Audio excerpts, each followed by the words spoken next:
Alright guys, here we go. Taking a ride. Get to follow Salty and his new ride.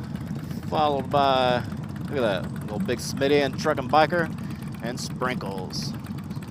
So actually I should say Salty, Sprinkles, truck and biker, and big Smitty.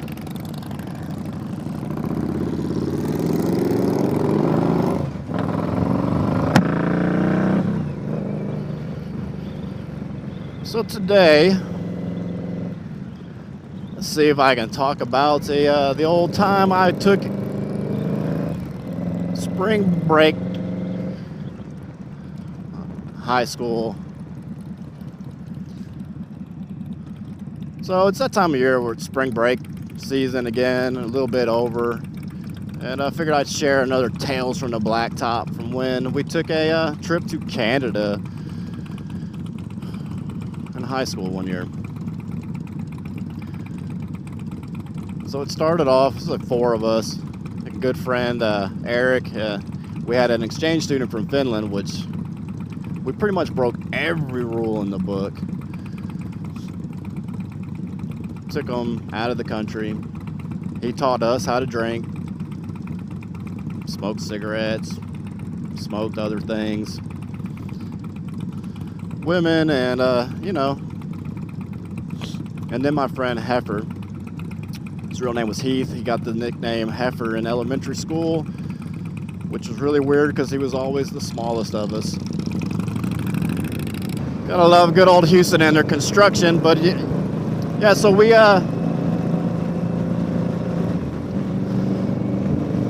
decided to take a trip to Canada for spring break one year because everybody else usually went to like Virginia Beach and Myrtle Beach. And growing up in central New York, Canada wasn't like super far, you know, and so let's go ahead and leave the country for spring break. It'd be pretty freaking awesome. So first night we ended up leaving and going to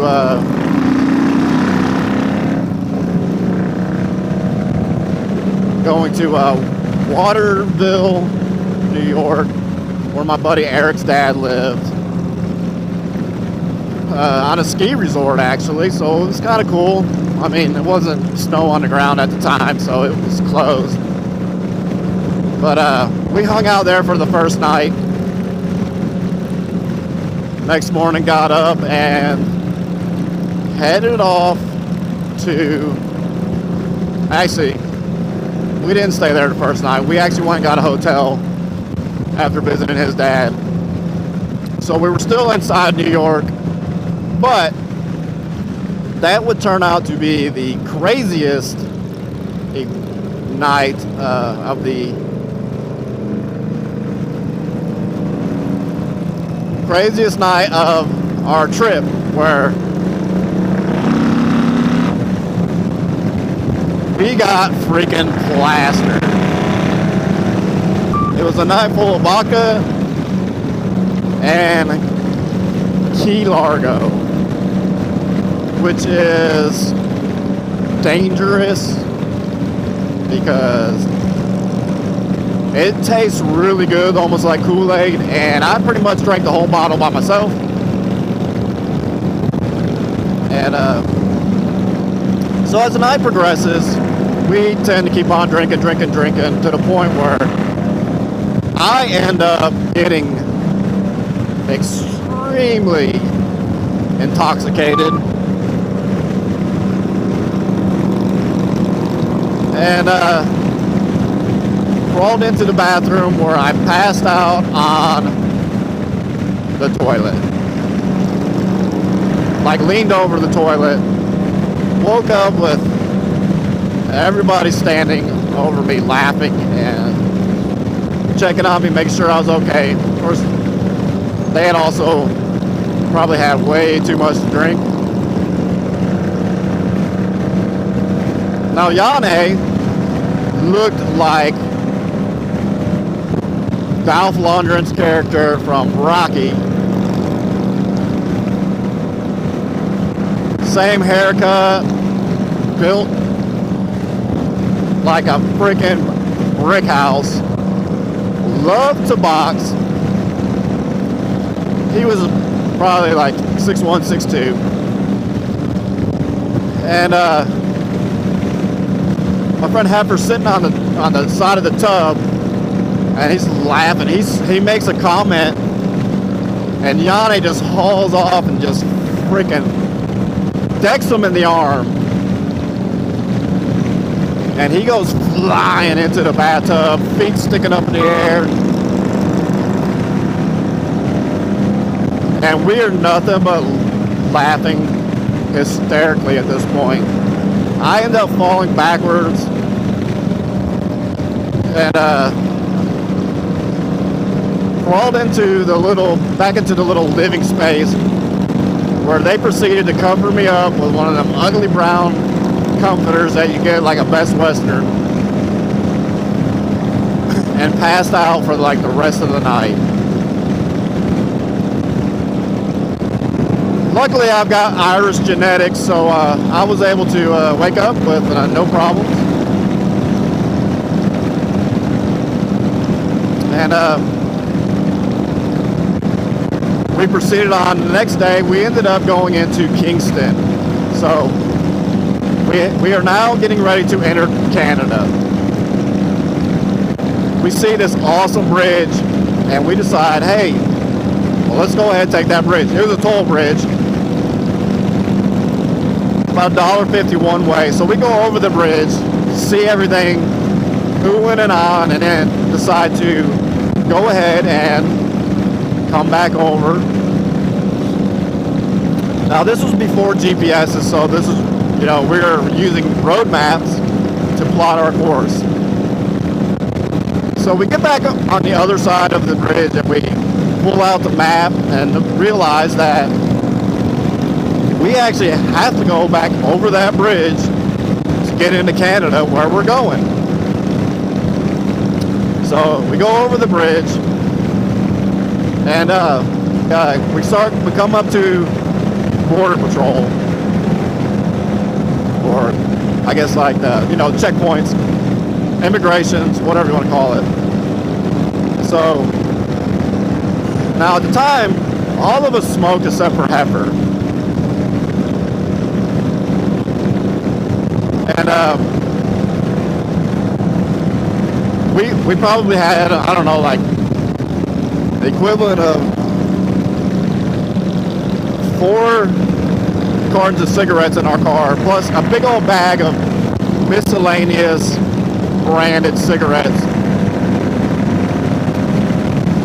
So we get to the Border Patrol, and they do your car, they check over your car, check you got anything to declare. And we're like, no, we're just coming over here for spring break. We're going to hang out. So they go through the car, they find all these cartons of cigarettes and start questioning us about, are we there to sell them? Why we got so many cigarettes? Blah, blah, blah. And of course, we're like, well, we all smoke, and we're going to be here for a week. So, cigarettes in Canada at that time were probably $5 or $6, maybe a little bit higher. So we get into Kingston and get our hotel. Decide to go out and see the nightlife, see the city of Kingston. Throat's dry. So decided, let's go check out on a strip club. So now, the drinking age in Canada was 18. So you really, if you're at least looked 18, you really didn't need a license, fake ID or anything.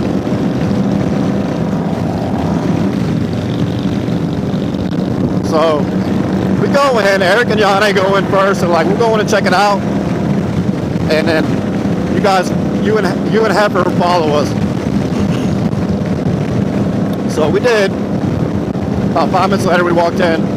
As soon as we walk in the door, the guy was like, "You two, get out." So Heifer and I went to the streets of Kingston and basically walked around lost until our buddies came out. So we're walking around the streets of Kingston, and finally, our friends come out. And that was pretty much our excitement in Kingston. From there, we head on over to Toronto. So we get to Toronto. Okay, it's spring break. I get this. But we're in another country, and we are in an elevator. And this woman walks in to the elevator with us, and she looks over at my friend Eric and goes, "Eric?" And he's like, "Yeah, it's so-and-so." They get talking. Now, my friend Eric's mom at the time was a teacher. And this woman happened to be one of Eric's old English teachers who was in Toronto for some kind of conference. So that was probably the high point of our Toronto visit. We didn't do too much. I mean, we went to the Hard Rock Cafe back, this was back in the time in the 90s. Hard Rock Cafes were popping up all over. The cool thing was to go there and collect t-shirts, Zippo lighters, whatever Hard Rock memorabilia that you could find. So, next day we get up. Now, I should point out that each hotel that we stay at, we only pay for 3 of us because we leave Heath in the car and cover him with all our luggage because he was small enough to throw in the back seat, cover him with our luggage, and get a little bit of a pay for 3, get the 4th one free type promotion that we decided to run ourselves. And so we leave.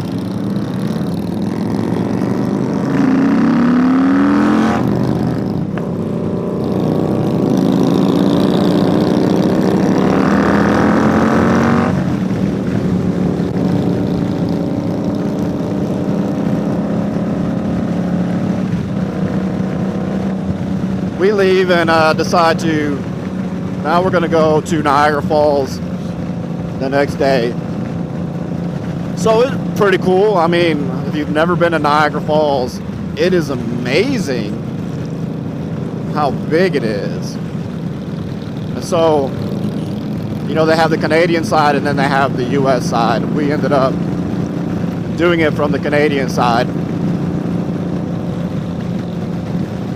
And then proceeded to go to Buffalo because we had some friends at the University of Buffalo. Now, we ended up staying like 2 days there. So at the time, they weren't on spring break because college and high school normally don't take spring break at the same time. Sometimes they do. It all depends. So the first night in Buffalo, we decide, let's go, college town, let's go to the clubs. Now Eric, he had a fake ID. Yane had his Finnish ID. And basically altered his ID with whiteout and a pencil. Now you would think there's no way in hell that would work. Well, let me tell you something. I don't know if it was because it was so bad of a forgery or the door guys never saw a foreign ID. But let's just say it works. And most everybody got in. But the theme of this story pretty much is Heifer and I didn't get let into any place because, well, Heifer looked like he was probably still in like middle school. And I looked like I was 14. So they ended up going to this club. They ended up going to this club. We ended up taking a bus back to the dorms and hanging out and, you know, drinking beer in the dorms. So that was pretty much the eventful evening for us. Next day, we hung out. Then we ended up heading back to our hometown. And so on the whole trip, we listened to Charlie Daniels Band. Devil Went Down to Georgia on repeat. Now, it's probably like a 13-hour drive or so, and you have a song on repeat for that long, you definitely memorize every freaking part of the song. To the point where you start arguing about what instruments are playing at the time. Well, there's one part that do.